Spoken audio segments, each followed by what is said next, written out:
Well, a recent poll shows most Americans are okay with the amount of taxes they pay. It's what others don't pay or pay that troubles them.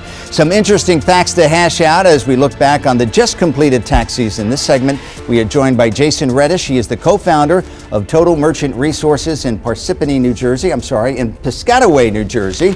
And also Thomas O'Connell, the president of the International Finance Advisory Group. And our friend Jim McCarthy has joined us as well. He's from Directional Wealth Management. So let's discuss taxes. I was surprised to find out that most Americans are okay with the taxes they pay right off the bat. Because if you watch the media, clearly they're not okay with the taxes they pay and they're disturbed by it.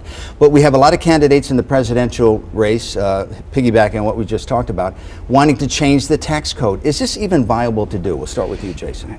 It makes great political sound bites. It does. It really does. And it's definitely a major issue on the campaign trail.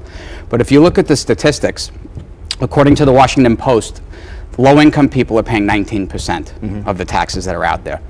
Middle income, they're paying about 27%, and the top 1%, they're still paying 24% of the taxes. So what you're saying is it isn't fair? It's actually, no, I think it's spread out pretty fair. Okay. I think where you really get the issue is corporate taxes and the corporate tax loopholes. And I think that's what really needs to be looked at. It's extremely complicated, and it incentivizes people to go overseas, and that's where a lot of money is buried, these tax havens. There's one thing I could say Donald Trump's right about is repatriating a lot of the overseas assets back into this country. Tom, do you agree with that? I do. The issue with the corporate taxes, let's take GE for example. Okay. Back in 2007, they got a taxpayer bailout of billions of dollars. Yes. They in turn in 2008 wrote off all of their losses and ended up paying zero corporate taxes for that year. So is that unfair? Absolutely. The small business owner is the person who's really getting hurt the most out of this because they don't get the loopholes, they don't get the tax credits, deductions. They don't have the legal team either. And they don't get the taxpayer bailouts that these big companies have. And I agree with Jason that we need to move that money back here onshore and get some of those tax dollars. These are the same companies that donate, not to be sarcastic, but these are the same companies that donate to the candidates who are elected and so on. Absolutely. And there's some quid pro quo. Absolutely, yeah. We have to get rid of those loopholes.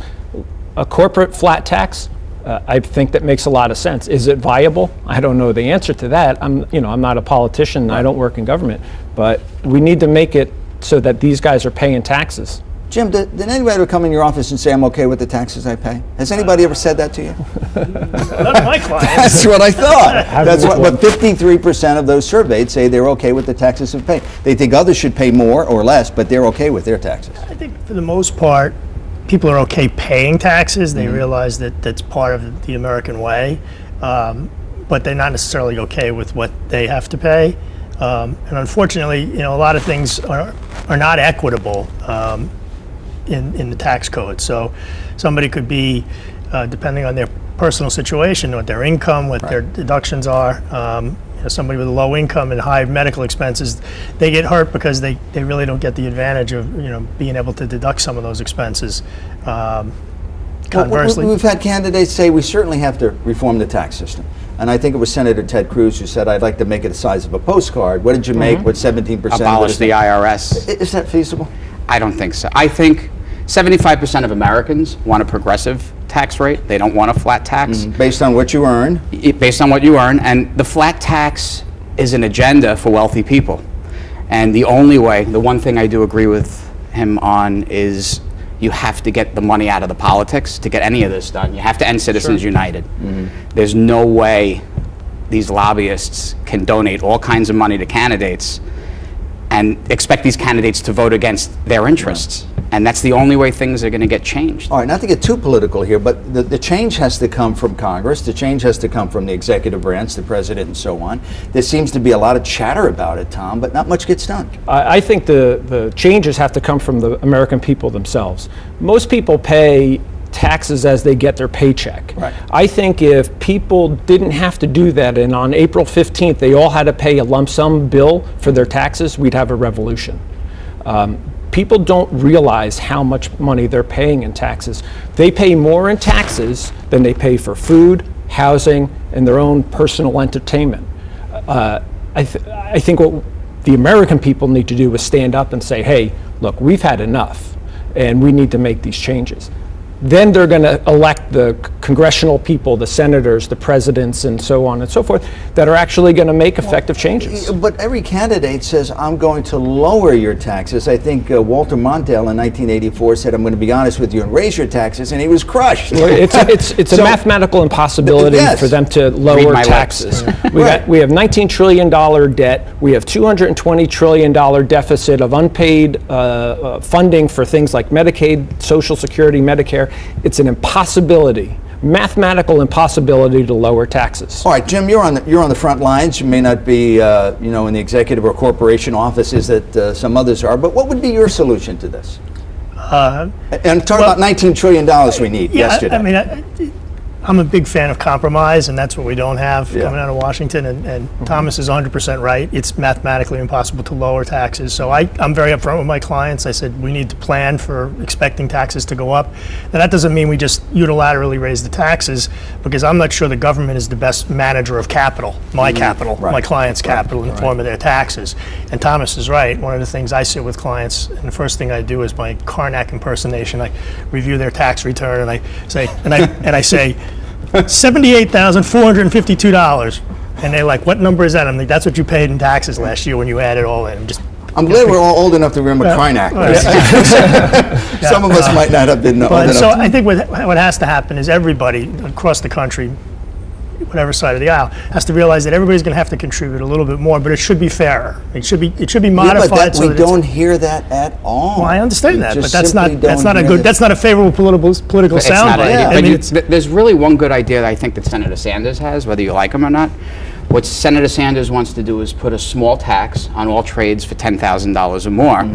And if I've been on Wall Street for years, and if you look at the volume of what's going on now with the nano traders and these computers making trades daily, how great would it be if there was a small tax on every trade? I mean, he wants to use the money for free community college, or and love it or hate the idea, a great way to raise revenue would be to tax trades. Well, what if we were to sell it, pardon me, as if, look, you're going to pay more taxes, but your roads are going to be better, your bridges are going to be safer, infrastructure. We won't have lead in the water in Flint. Doesn't happen. Look, it doesn't happen. Senator Sanders wants to give out free education to everybody. We have a $19 trillion debt. So when you're going to tax rich people to pay for this, our tax system works where we don't set that money aside. We pay what we owe today. So how is he going to pay for that? In actuality, he's going to take tax money from rich people today. He's going to pay down whatever we owe today, or pay something, and then they're going to take 20 and 30-year bonds to pay for college education for these teenagers today, who 20 or 30 years from now are the taxpayers who end up paying their own bill for college, plus the interest. So although they think they're getting a free college education, it's going to cost them way more than what it's going to cost them today. Very good point. Jim, you mentioned, and I think all of you said, it's an impossibility to ever retrieve this money. Is there a way in which the average citizen could somehow pay their allotted taxes, but also prepare for what may come? Well, I mean, there are things within the current tax code that we do with our clients all the time. Well, in terms of how you position your portfolio, what assets you own and what type of account. Certain assets throw off taxable income, so you generally don't own those in taxable accounts. You own those in non-qualified or retirement accounts. You can look at qualified dividends, which is they're taxed at a flat rate right now. So there are things you can do within the code. And then obviously from a planning point of view, if they make changes to the code, the tax code, then you adjust accordingly. So you can effectively manage to some degree what your tax liability is within some reason if you plan appropriately. You threw out $19 trillion with a T. Correct. Does the average American know it's that bad? I know they have the debt clock in Manhattan, and it's constantly rolling. It's $1 billion a minute or something like that. But once you get into billions and trillions, people can't grasp that. They can't. They just don't understand the magnitude of it. How is it that the government hasn't collapsed upon itself with $19 trillion? Because they keep raising the debt ceiling. Or printing money? And we have a printing press. Right. Well, and some of it is the low interest rate environment, which the government has obviously some impact in keeping it that way. I mean, so the debt service on that is relatively low. And in fact, the level of the debt has not necessarily come down because it's such a huge number, but the rate of its incline has slowed significantly over the last 4 or 5 years. So Now, let me throw this out there because I read it online, and you read everything online, it's true. Absolutely. I know that. I'm a French model, but I'm sure.